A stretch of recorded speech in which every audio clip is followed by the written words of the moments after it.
Beleza, vamos lá. Conta melhor do que ontem. Eu troquei esse fone aqui. Pode ser que tenha melhorado um pouco. Pessoal, tá aqui. Ontem estávamos corrigindo a prova, vamos terminar de corrigir essa prova. Eu vi que apesar da prova ser pequena, né?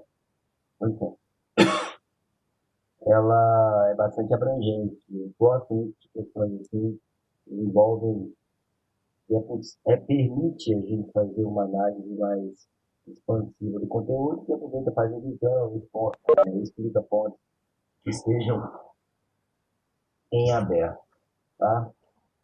Gente, vocês nem falaram ontem, né? Eu estava dando aula aqui, quando eu saí da sala, aqui, eu vi que eu estava com a camisa do lado avesso, que coisa horrorosa, pelo amor de Deus. Tem uma bagunça aqui atrás também, um monte de coisa aí, e o quarto de estudo eu tô fazendo tô tentando fazer uma reforma, né? Eu preciso pintá-lo agora, tá? Mas em breve vai estar mais bonitinho, por enquanto tá tudo bagunçado mesmo.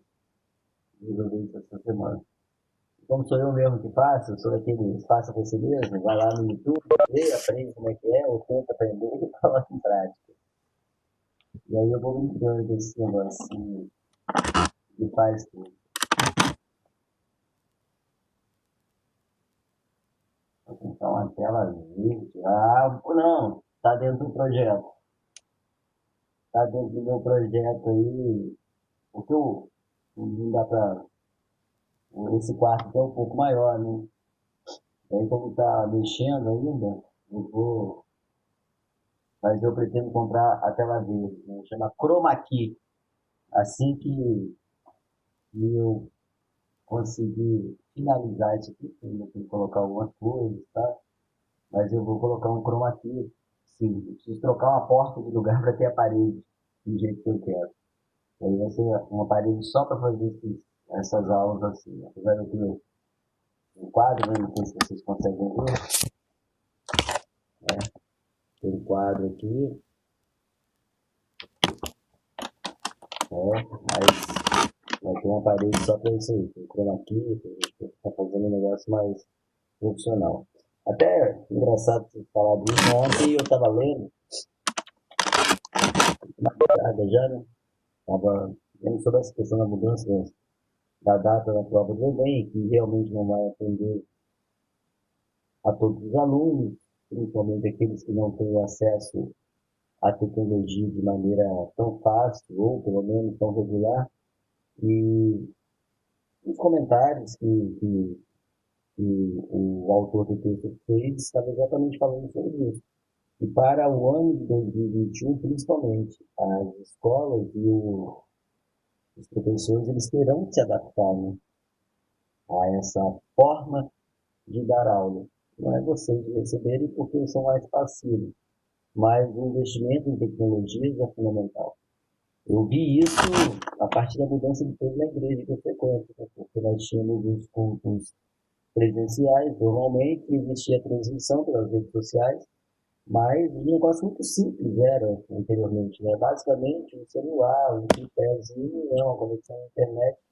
Hoje não, hoje foi montado um verdadeiro estúdio, porque os cursos presenciais ainda são proibidos, né? No caso da igreja optou também por não fazer, mas diga por olhar os bastidores, né? Eles filmarem os bastidores, é um negócio profissional, e a gente vai ter que fazer isso. O professor que eu estudo com ele, né, que eu faço curso online, ele já havia falado isso. Pô, quando ele começou, era uma câmerazinha simples, um celularzinho de menor qualidade, uma câmerazinha. E hoje o cara tem um verdadeiro estúdio, tá? Do meu projeto 2021. Até porque eu pretendo iniciar uma outra atividade, né? Mas, senhoras e senhores, vamos lá. O Enem, infelizmente, a data, eu falei para vocês ontem, não é uma data ideal. Eu gostaria que fosse mais, ter mais tempo para estudar. Isso é normal, isso é do aluno.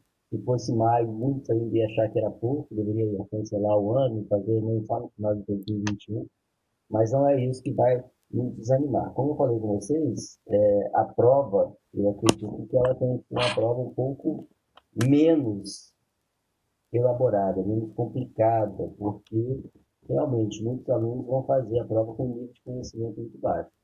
Para nós, não será tão difícil, até porque a gente já está tendo, né, esse trabalho muito focado assim, em questões do Enem, temas abordados, e vocês ainda vão ter, assim que voltar às aulas, que voltarem às aulas, se Deus quiser voltar logo, vocês ainda vão ter todo um trabalho de complementação de carga horária. Então, vocês vão ter uma carga horária muito próxima do que é a carga horária real do ano letivo presencial. Como eu falei, já foi um acordo que o seu Getúlio fez com os professores, nós não vamos receber por essas aulas, mas estaremos extremamente dispostos a trabalhar com vocês sem qualquer tipo de problema. Né?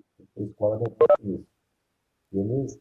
Vai ser puxado, vai ser um final de ano complicado, um final de ano, toda vez que atrasa calendário de provas de final de ano, compromete as festas e o pessoal estressado com a situação da pandemia. Se nós realmente não atingirmos aí uma estabilização, agora não é nem uma estabilização, né, mas é uma queda no processo de contaminação, no número de mortes, a pandemia no Brasil pode ter consequências ainda mais graves. Ontem eu falei com vocês, inclusive, falei com vocês de manhã, eu assisti um jornal à tarde e à noite, e era exatamente o comentário de especialistas a respeito do Brasil ter atingido o chamado platô da pandemia, porém com índices ainda de contaminação, com número de casos e número de mortes muito elevados, né? 5.000 por dia. Os países, mesmo aqueles que estão à frente do Brasil, como é o caso dos Estados Unidos, e alguns países europeus que tiveram uma expansão muito grande no início, eles não passaram muito tempo nesse número elevado de casos. O Brasil está há mais de 30 dias, já, com mais de 1.000 mortes diárias. É gente pra caramba, tá? 30.000 pessoas da Covid aí, é muita gente. Aí tem uma galera que ainda fala que tudo é subnotificado, que o número pode ser aí em torno de 7 a 10 vezes maior. Mas deixando a pandemia de lado, vamos continuar aqui, a gente não perder muito tempo. Olha só, se eu não me engano, eu parei na questão 6 com vocês, 7 com vocês, e eu falei na questão 6 sobre plantations, sistemas de produção agrícola. Nós temos diversos. As plantations são as mais tradicionais, que nós lembramos que são associadas ao processo de colonização e ocupação do território brasileiro lá atrás. Assim que o Brasil começou a desenvolver atividades produtivas na agricultura, as plantations ficaram caracterizadas. Por quê? Era uma forma de se produzir em larga escala, um volume muito grande, com um custo muito pequeno. Produção voltada para exportação, monocultura, fortalecimento do pacto colonial, era isso daí que nós tínhamos. Uma outra característica dessas plantations antigas, lá de trás, era o uso da mão de obra escrava.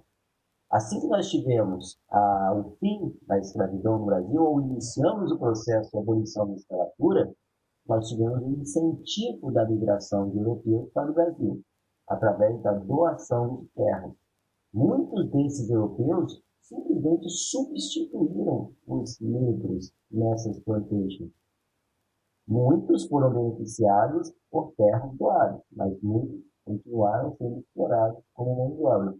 As plantations de hoje são plantations modernas. Eu não tenho mais um volume muito grande de pessoas trabalhando na lavoura. Eu tenho máquinas. Continua com monocultura? Continua. Só que lá atrás, essas lavouras monocultoras, elas estavam muito mais associadas, muito mais dependentes das condições físicas e naturais do clima, do relevo, da hidrografia. O tipo de vegetal era aquele que melhor se adaptava à região onde ia ser cultivado. Hoje não.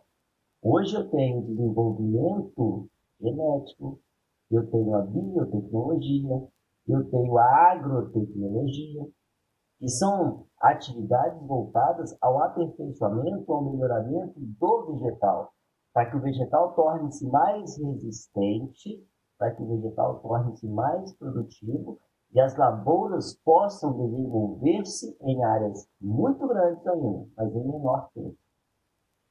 Na hora de colher, eu não preciso de pessoas, eu uso máquinas.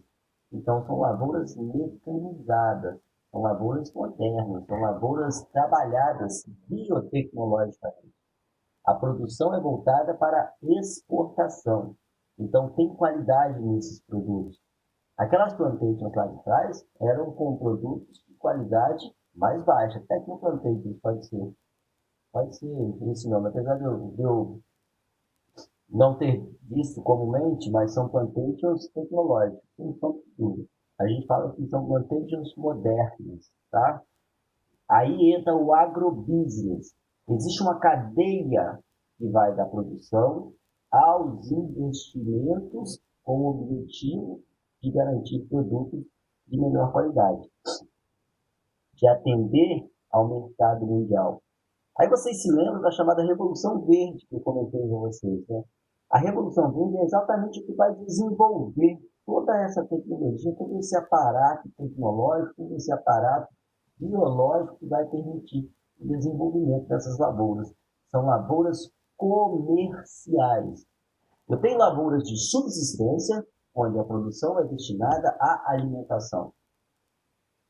A alimentação não apenas da família que trabalha nas lavouras, não apenas da pessoa que está ali na lida do campo, mas a alimentação de diversas outras pessoas que vão se beneficiar, inclusive comprando o produto que vai ser vendido pelo pequeno agricultor. Então, eu desenvolvo uma agricultura familiar, eu desenvolvo uma agricultura de subsistência, mas eu com certeza produzo mais do que eu consigo consumir. E esse produzir mais do que eu consigo consumir me permite comercializar uma pequena parte da minha produção. Na plantation, não. É 100% da produção destinada à comercialização. Por isso, são lavouras comerciais. Tá? Então, existem lavouras comerciais de grande escala, as gigantescas, resultantes de investimentos pesadíssimos de grupos empresariais que atuam na atividade agrícola, plantations modernos, plantations. E existem lavouras comerciais de subsistência. Aí eu planto, tiro um pouquinho da comida e o resto eu vou vender e vou sobreviver disso, normalmente nas propriedades menores. As plantations eram caracterizadas pelos chamados latifúndios, né? Aquelas grandes extensões de terra aí que eram destinadas à agricultura. Hoje é do mesmo jeito? É, ainda são latifúndios. Um país como o Brasil, gigantesco, permite o desenvolvimento, então, de diversas lavouras desse tipo. Não só o Brasil, mas os países em desenvolvimento, de modo geral, caracterizam isso aí, né, a grande parte deles, pela grande extensão territorial. Olha o continente africano. Isso faz com que os investidores vejam ali ótimos celeiros de produção. Despejam volume de dinheiro e tecnologia, mas a produção não é para esses países. A comida é produzida ali, mas infelizmente ela não é comercializada ali na sua integralidade. Ela é destinada ao mercado mundial. Só chamando a atenção para uma coisa, eu falei em Revolução Verde, né? Existem dois contextos para a Revolução Verde. Um movimento que iniciou-se e aconteceu intensamente na Índia durante a década de 40 e teve como objetivo distribuir alimentos para a população. Como assim? Introduzindo técnicas que não eram essas técnicas modernas, eficientes, resultados de pesquisas, onde foram gastos milhões de dólares, ou de reais, ou de euros, mas milhões em dinheiro, para aperfeiçoar o sistema produtivo. Essa Revolução Verde da década de 40 na Índia, ela teve como objetivo aplicar técnicas que são consideradas arcaicas, obsoletas, mas extremamente eficientes. Então, é você associar, por exemplo, um tipo de produto ao solo, fazendo com que ele renda mais, cultivar em regiões onde eu sei que as intempéries acontecem com menor frequência, em períodos do clima onde eu tenho mais ou menos chuva. Então, foi usar o conhecimento que já se tinha para que fosse aumentada a produtividade e com o aumento dessa produtividade nós pudéssemos ter o aumento da distribuição de alimentos para a população. Nesse caso, fazer com que o volume de produção aumentasse e o acesso à alimentação também aumentasse. mais produto, menor custo, menor preço, torna-se mais barato. Então, o objetivo dessa Revolução Verde na década de 40, iniciada na Índia, era combater a fome. Esse é o primeiro contexto. Agora, essa Revolução Verde que a gente está falando aí, com o emprego de novas tecnologias, ela acontece principalmente a partir da década de 80, que é o emprego que há de mais moderno do sistema produtivo. Então, surge a biotecnologia, surge aí a biociência, tudo voltado para aperfeiçoar os produtos, para melhorar os equipamentos, para aumentar a produtividade, não mais para resolver a problemática da fome, mas para atender a necessidade em escala mundial. Beleza? Nesse período aí, na década de 80, dentro dessa revolução verde da agricultura mais moderna, nós temos o desenvolvimento dos chamados transgênicos. Ah, professor, já ouvi falar que os transgênicos são ruins, fazem mal, aquela coisa toda, ninguém sabe o que pode acontecer. É isso mesmo. Mas muitos dos produtos que nós consumimos hoje são originados em lavouras transgênicas. Os transgênicos, eles têm como característica a alteração genética dos alimentos, dos vegetais principalmente. Para quem tem aí conhecidos ou parentes com propriedades rurais, pequenas ou grandes, tem sítio, fazenda, chácara, sei lá, gosta desse negócio de roça, já deve ter ouvido falar no enxerto, né? Ah, eu fiz um enxerto aqui num pé de rosa, numa roseira, misturei uma roseira branca com uma roseira vermelha e saiu uma rosa rosa. Ou uma rosa com uma branca e saiu uma mais clara, e por aí vai.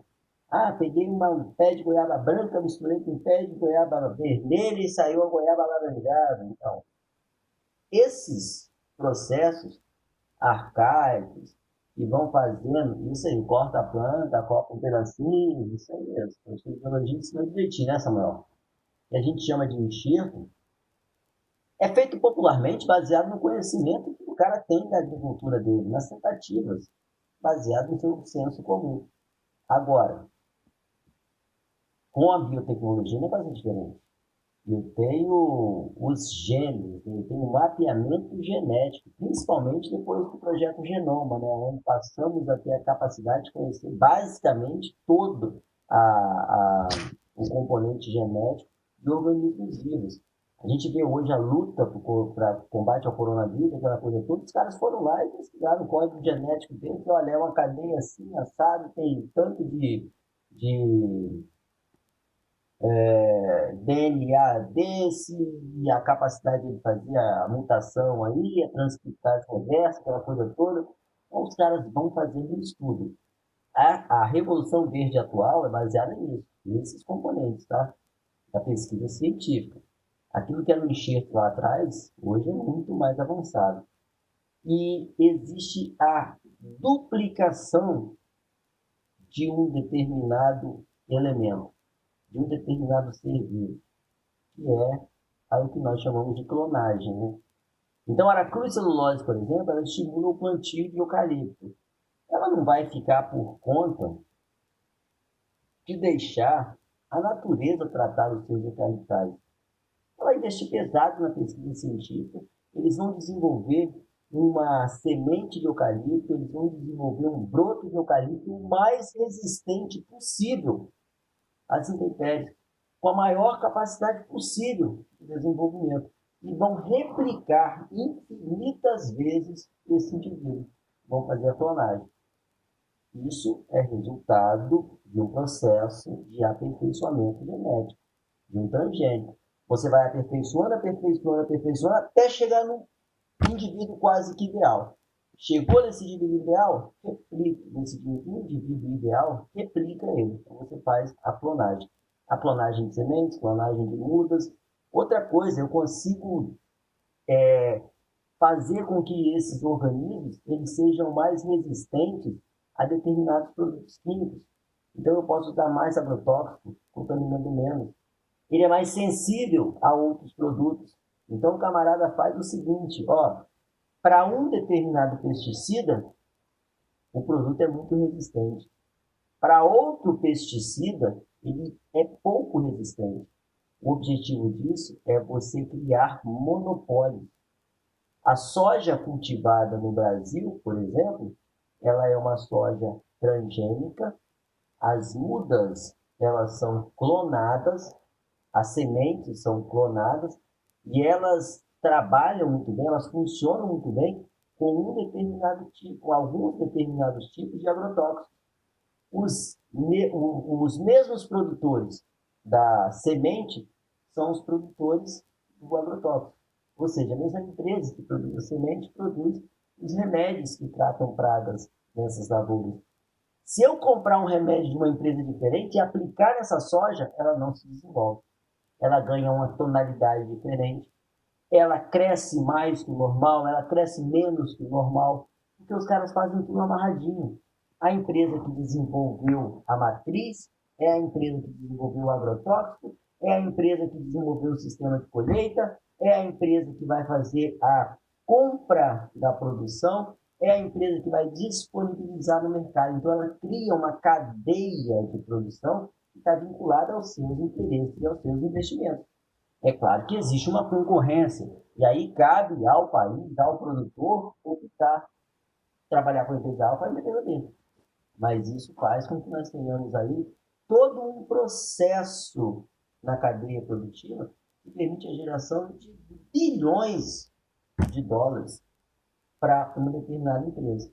Então, isso caracteriza um monopólio na agricultura. Essas plantations modernas são caracterizadas pela atuação monopolista de grupos empresariais do setor do agrobusiness, né, do setor agrícola. Beleza? Então, olha só como que a gente conseguiu expandir o conhecimento a partir de uma informação que lá de trás, do período colonial, uma forma de cultivo que é tida como ultrapassada. A planta ideal, ela pode ser ideal para um determinado fim, né? Por exemplo, o eucalipto.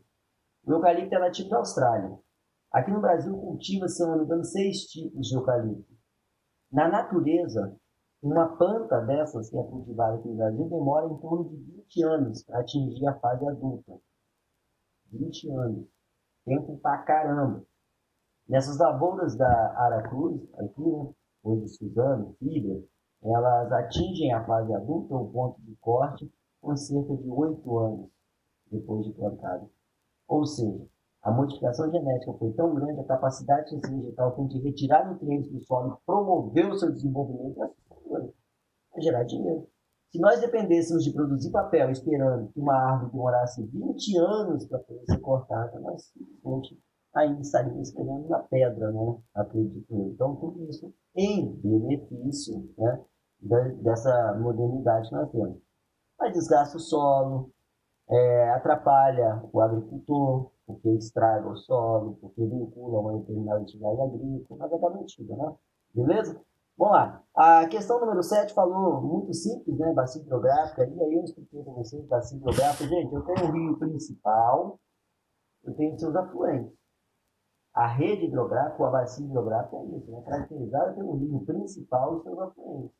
Esse rio pode ser temporário, ou seja, ele seca durante o período do ano, ele pode ser intermitente, né? Então, temporário ou intermitente. Ele pode ser perene, não seca, ele tem água o ano inteiro ou permanente. Normalmente, rios principais são perenes ou permanentes, eles não secam. Eles podem ter maior ou menor volume de água, mas eles não secam. Rio São Francisco está muito mais cheio, está menos cheio, mas não seca. Tá? Rio Doce, a mesma coisa, não seca. O problema dos rios hoje, o desgaste da vegetação ao longo da sua margem, promove a degradação do rio como? O chamado assoreamento. Né? As terras do lado do rio são carregadas pela chuva, quando chove, você não tem a vegetação para proteger, eu já falei isso para vocês, a terra vai toda para o fundo do rio. E aí o rio vai sendo assoreado. Ele vai ficando mais raso. Vai aparecendo aqueles bancos de areia. Quem já passou pela região de Linhares, ali, pela ponte de Linhares, já viu o Rio Doce, infelizmente, quase parece que vai secar, né? Mas, quanto mais chuva nós tivermos, maior será o volume de água no rio.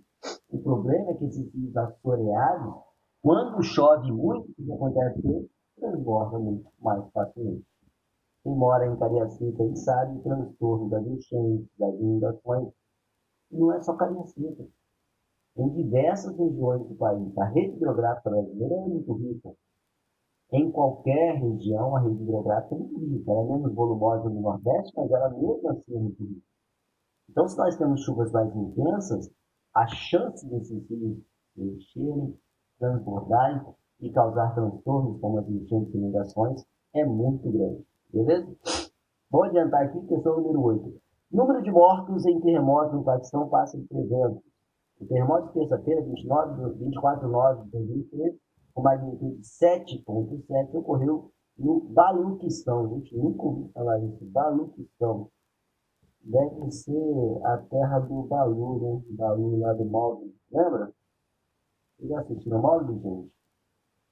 Quem sabe do que eu estou falando, né? Mogli, um novo, um urso chamado Balu. Vamos lá. Urso Balu, já, bota o pé aí.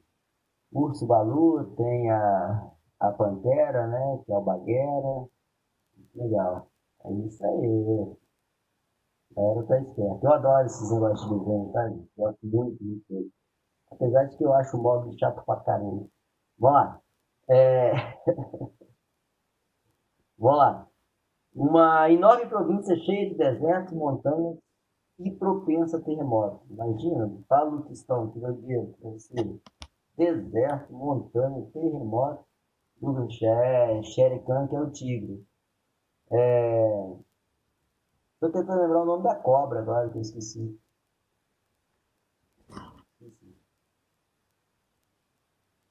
Vamos lá. Me perdi. Ah, beleza. Falei para vocês o seguinte, aconteceu um fato interessante, né? Nós tínhamos a ideia de que o Brasil, gente do céu, olha, o fim dos tempos está chegando, né? Jesus vai voltar, arrependa-se de seus pecados, porque o bicho vai pegar. Hein? Nós éramos Cã, nós éramos um país que até então éramos considerados estáveis climatologicamente, estáveis tectonicamente. Ah, o Brasil até Cláudia Leite, né, fez uma música falando que aqui não tem terremoto, não sei se é música não. Mas nós falávamos, ó, o Brasil está livre de terremoto, porque nós estamos na zona das calmarias, na zona de tranquilidades climáticas, né? Uma zona de calma na atmosfera. Ah, o Brasil não tem terremoto porque nós estamos localizados no centro de uma placa tectônica e os tremores de terra acontecem mais nas bordas ou nos limites das placas tectônicas, na chamada zona de contato ou de atrito das placas tectônicas. E aí, vejam só, mês passado aconteceu um ciclone extratropical que trouxe grandes transtornos para o sul do Brasil. É um fenômeno atmosférico? É uma anomalia? É. O Brasil ele está livre daqueles ciclones gigantescos, daqueles furacões que causam destruição com ventos aí de 200, 300 quilômetros por hora, aquelas tempestades ciclônicas, aquilo que acontece na região central da América, por exemplo, que acontece na Ásia ou acontece na América do Norte, esses de maior intensidade, o Brasil está livre, nós não temos essas ocorrências. Agora, existe uma outra situação. Como nós sempre aprendemos que não temos esses problemas, a forma como nós construímos o Brasil é diferente do que acontece nesses países que estão no centro dessas anomalias ou dessas intempéries aí. Então, um vento, mesmo que não seja tão forte como se acontece na região da América Central, se eles forem mais fortes que o normal aqui no Brasil, como aconteceu com o ciclone bomba, ele vai causar estragos, porque as nossas construções não foram feitas para suportar esses ventos mais fortes.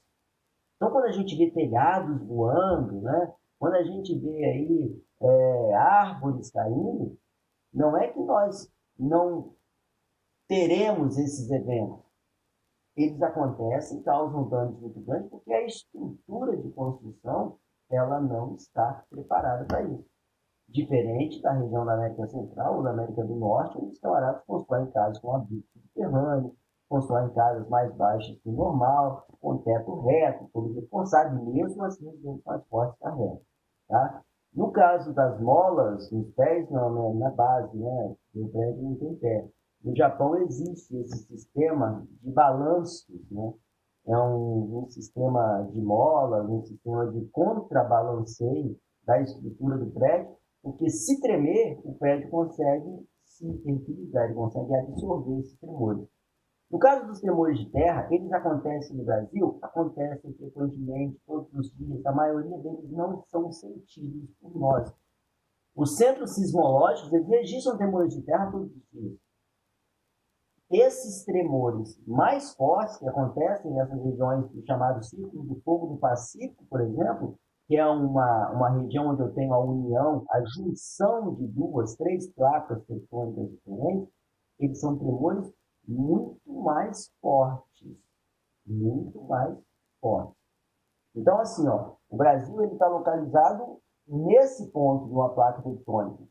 O atrito está acontecendo aqui, ó. Até que a onda de choque percorra toda essa região aqui, ela vai se desfazendo, ela vai perdendo força, de maneira que nós nem sentimos o que está acontecendo aqui. Porém, esses tremores que estão acontecendo longe do Brasil, mas estão chegando muito fraquinhos aqui no Brasil, eles podem ter a energia suficiente para deslocar uma massa interna. É o que nós chamamos de acomodamento interno de massa. Então, existe, abaixo do território brasileiro, principalmente na região sudeste, na região nordeste, as chamadas linhas de fraqueza. São fendas, são rachaduras, são fraturas que estão lá embaixo da terra que nós não enxergamos. Então, um tremor de terra, ele pode fazer o quê? Propagar, propagar, propagar, propagar, bater numa linha de fraqueza dessa. E aí, o que acontece? Eu tenho um tremor maior, que pode ser sentido. Os tremores no Brasil, eles não são resultantes direto das ondas geradas pelos terremotos na borda das placas tectônicas, mas eles são resultados do chamado acomodamento interno de massa. Então, eu tenho uma linha de fraqueza, um tremor lá longe, fez isso aqui com ela. Ela fechou. Era uma fratura, fechou. Fechou, deu uma tremidinha aqui. É o suficiente para ser É o suficiente para derrubar um prédio, é o suficiente para abrir um buraco, para tudo. Não é o suficiente para isso.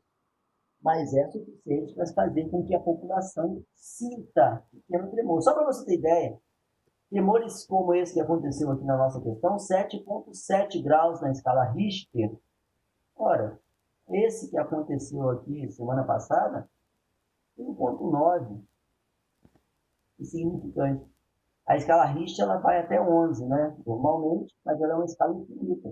Se eu tiver um tremor muito forte, maior que 11, ela passa a contar até 12, 13, 14, por aí vai. Os tremores com mais de 5 magnitude, mais de 5 graus de magnitude, normalmente causam estrago. E o problema é que não é um tremor, deu um, pum, acabou. Essas regiões do Círculo do Fogo do Pacífico são afetadas por dezenas de tremores ao mesmo tempo. Tremores que duram 5, 6, 10 segundos, mas que quando se juntam se transformam em algo grandioso, o que não acontece aqui no Brasil. Esse tremor aí durou coisa de 6 segundos. Ó, tremei. Gente, só que 6 segundos pode ser uma eternidade, né? No ciclo do Fogo Pacífico. Porque se acontecem centenas de tremores, dezenas de tremores com 6 segundos, isso vai se somando e transformando em algo maior, o nível de estrago é muito grande. E aí a questãozinha 8, ela fala só sobre a escala, né, que é utilizada todo dia ali, a escala Richter, tá? Escala Richter. Escala geográfica ou cartográfica, a escala para a confecção de mapas, a escala ou projeção de Peters, então, já mostrei para vocês, é o mapa mundo de uma forma diferente, onde é priorizado o tamanho das áreas e não a forma. A projeção de Mercator é o contrário, prioriza-se a forma e não o tamanho, beleza? Então, questãozinha muito ridícula. Vamos lá, chegamos à parte interessante aí, que é a questão número 9. Questão número 9 tem uma figura de um policial lá na Itália, tem dois camaradas de cor escura, vindo da África, e o policial joga, né, uma espécie de boia na forma de algema para ele. Na verdade, joga algema, né? Isso está falando sobre a entrada ilegal de imigrantes africanos na Europa, que nós já comentamos diversas vezes, assistir filme, falamos, né, no vídeo de Milton Santos lá sobre isso. É um problema. Para os africanos, entrar na Europa é solucionar os seus problemas. Para os europeus, a entrada de africanos é agravar problemas. São dependentes econômicos, são pessoas que trabalham e aceitam ganhar menos, são pessoas que se sujeitam a uma série de condições desumanas. A ideia de humanidade, a ideia de dignidade humana faz com que muitos europeus vislumbrem, né, uma necessidade de ajudar essas pessoas. Só que o volume de pessoas que entram é muito maior do que a capacidade dos países e a boa vontade de alguns países de ajudar. Lembrando que isso daí foi o que originou, por exemplo, o racha, né, entre a Inglaterra e a União Europeia. A proposta da Inglaterra para ajuda humanitária a imigrantes. É muito caro. A proposta da União Europeia é muito cara. E obriga os países membros a fazerem essa ajuda. A Inglaterra não quis. E outros países europeus, principalmente agora, durante a pandemia, estão repensando. Porque com a pandemia, muitos europeus se sentiram ainda mais ameaçados. Mas muitos africanos vão buscar a Europa para poder amenizar as crises econômicas. Até se sair, se nós tivermos, por exemplo, uma vacina, quem terá capacidade de comprar e administrar mais facilmente essa vacina são os países ricos, no caso os europeus. Tá? E a gente está usando o exemplo da África aqui, os africanos que tentam entrar na Itália, mas isso se dá não apenas ali, né? Eu tenho asiáticos que tentam entrar pela Turquia, eu tenho, no caso da América, os latinos que tentam entrar na América do Norte, mais especificamente nos Estados Unidos, a chegar aos Estados Unidos através do Canadá, e por aí vai. Isso traz problemas, como a xenofobia, a aversão ao estrangeiro. Gente, o estrangeiro traz costumes diferentes, necessidades diferentes. E o nativo nem sempre está disposto a assimilar, a aceitar, a ver isso com bons olhos. Então, eles associam diversos problemas. O índice de criminalidade aumenta, né? O número de moradores de rua, de pedintes, então, isso aí é um problema que nós já comentamos. Tá? É necessário, até por questão sanitária hoje, um controle do deslocamento da população. Só que essa galera aqui não está entrando por vias formais, eles estão entrando clandestinamente. Muitos são vítimas até de grupos criminosos, como eu já falei para vocês, de tráfico de pessoas aí. Beleza? Com base nos seus conhecimentos relativos à temática apresentada na figura, é correto afirmar que, vamos lá para a questão, letra B, né? Apesar dos recentes naufrágios ocorridos próximo à Itália, evidenciarem a grave situação em que vivem milhões de africanos, as medidas apontadas pela União Europeia são relativas ao aumento da fiscalização nas fronteiras. A imagem deixa claro isso, né, gente? A imagem mostra aí um policial, e polícia é sinônimo de fiscalização, tá? A ideia do cara é receber esse imigrante, mas eu poderia receber ele de uma forma diferente. Ali não, eles estão recebendo com algema, ou seja, você está cometendo um crime e tentar entrar ilegalmente no meu país. Então, eu vou prender, vou te dar aqui comida, vou te dar abrigo, mas eu vou prendê-lo e mandar de volta para casa. O deportado.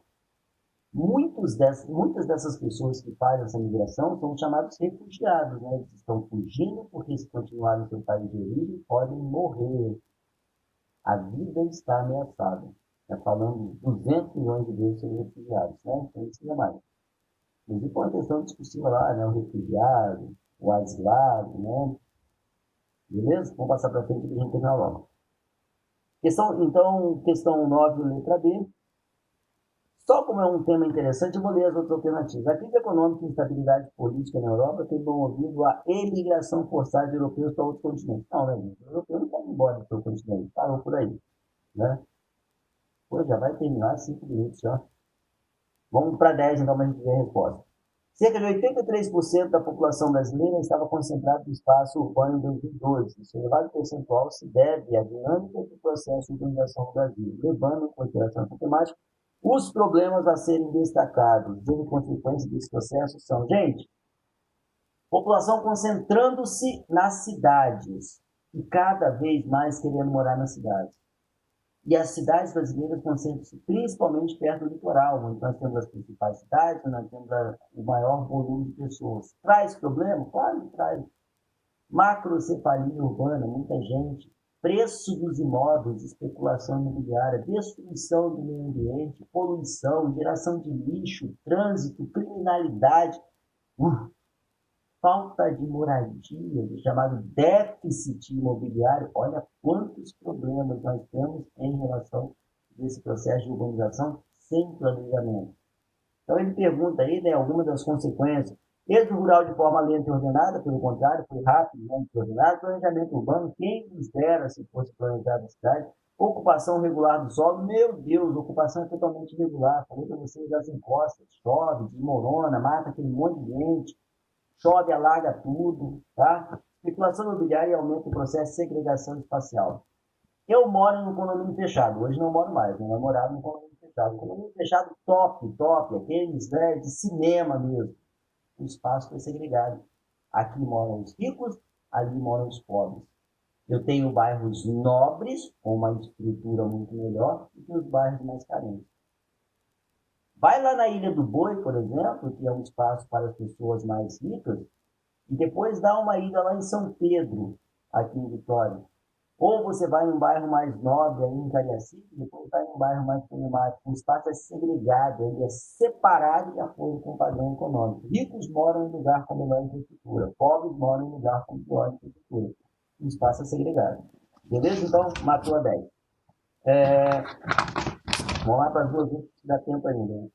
Causado pela água das chuvas, causado pela água das chuvas, tem abrangência em quase todos os perfis terrestres, em especial em áreas com clima tropical, cujos totais pluviométricos, ou seja, as chuvas são bem mais elevadas do que em outros regiões do planeta. O processo tende a acelerar à medida que mais terras são desmatadas, uma vez que o solo fica desprotegido da cobertura vegetal e, consequentemente, as chuvas incidem direto sobre a superfície. O texto descreve o processo que pode ser acelerado como, gente, tem um morrinho, eu quero morar no morro. Por quê? Eu não tenho onde morar na Baixada, já baixei. Só que eu construo de qualquer jeito, eu desmato, tá? E quando eu desmato, eu coloco em risco o ambiente. Pode desmoronar tudo se chover. Então, esse processo aí está falando da construção nas encostas do morro. Como o litoral brasileiro, que concentra a maior parte da população, é tomado principalmente pelo relevo mais elevado, né, o domínio de mares e morros, que a gente chama, tem uma galera morando nas encostas. Se chover, meu irmão, vai dar PT, vai correr risco, tá? Sobre a região norte do país, é correto afirmar, questão 12, sobre o fomento de políticas públicas, vários projetos agropecuários de mineração inicial foram desenvolvidos na Zona Franca de Manaus. Grava essa questão 12. E todos esses projetos foram indiretamente responsáveis pelo aumento da degradação ambiental na região amazônica, em todos os níveis. Poluição do solo, poluição dos rios, tá? Desmatamento, queimadas, problemas relacionados à cultura, os índios, por exemplo. Esses grandes projetos trouxeram também grandes problemas. Senhores, nossa live está acabando, para não acontecer igual ontem, sem tempo para a gente se despedir.